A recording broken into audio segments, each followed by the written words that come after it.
Personally, I strongly believe that school should require students to participate in physical tests such as resistance training and jogging. One main reason is that these activities improve student overall health and fitness.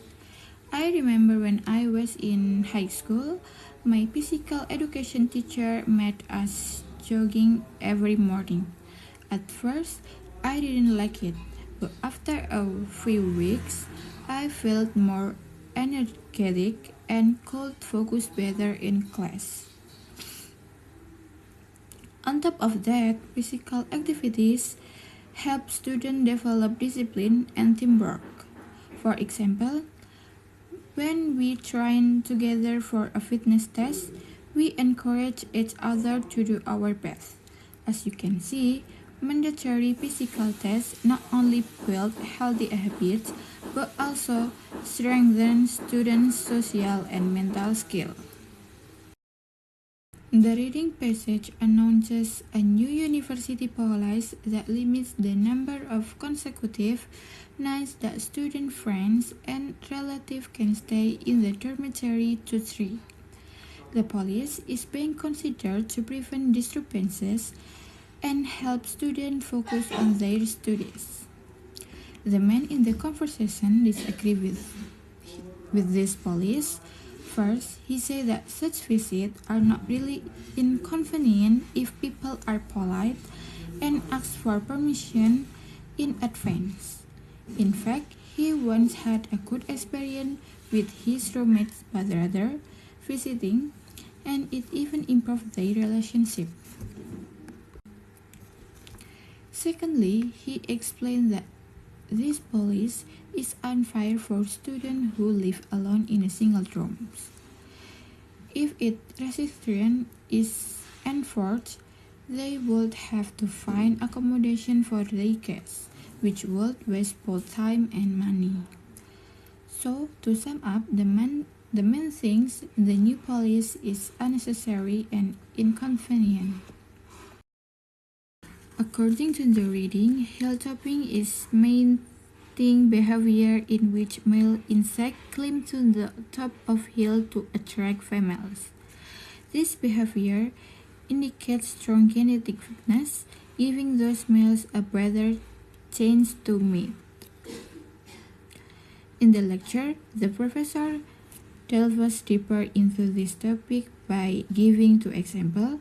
First, he mentioned that Malay Akanamari how butterflies climb very high mountains over 2,500 meters to compete with other males for territory and mating opportunities. This example supports the reading's idea that hilltopping encourages mating success. In addition, the professor talks about tarantula hawk wasps, which show a similar pattern. Longer males usually stay near the top of the hills, while smaller ones stay on lower areas. Still, this example confirms that hilltopping helps insects compete and attract males more effectively.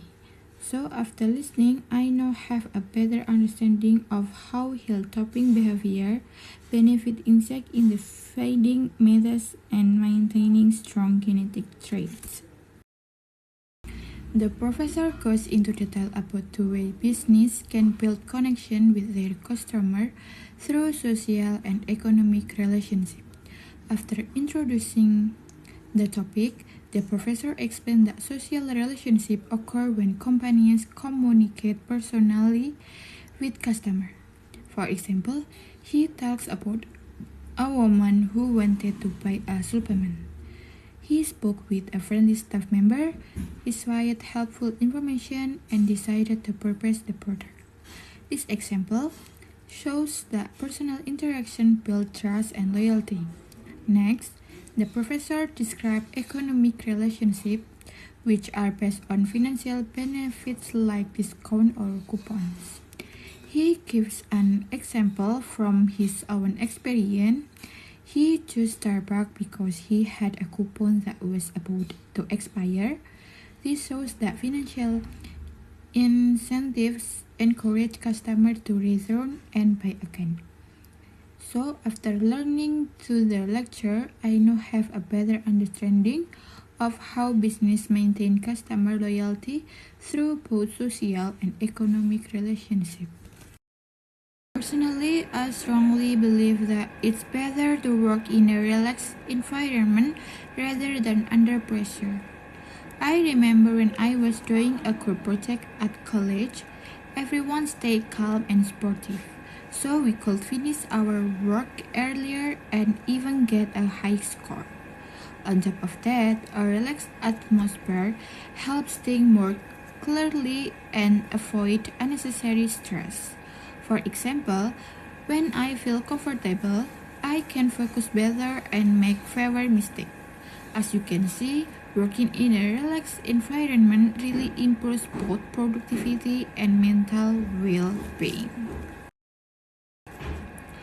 The reading passage announces a change on campus. In particular, the university plans to use special funding to add more exercise machines in the campus gym. The man in the conversation disliked this idea. He started off by saying that although the game can be busy sometimes, he never has to wait for any equipment. So, he believes there are already enough machines available. Secondly, he explained that university already has many other exercise facilities such as swimming pools, jogging pads, and sport teams. Because of that, he thinks adding more machines won't make a big difference. So, to sum up, the men disagree with the university's plan to increase the number of exercise machines. According to the reading, the law of diminishing returns is an economic concept that means when more variable inputs, such as labor, are added to a fixed input like capital or equipment, the extra output from each new worker will eventually decrease. In the lecture, the professor delves deeper into this subject by explaining an example of a shoe factory. At first, when the company hired more workers, production increased rapidly.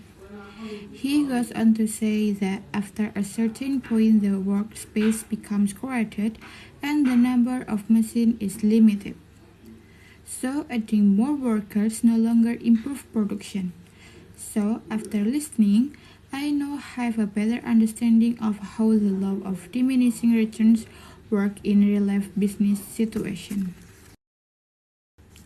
The professor goes into a ton of detail about two popular styles of programming, which are procedural and object-oriented programming.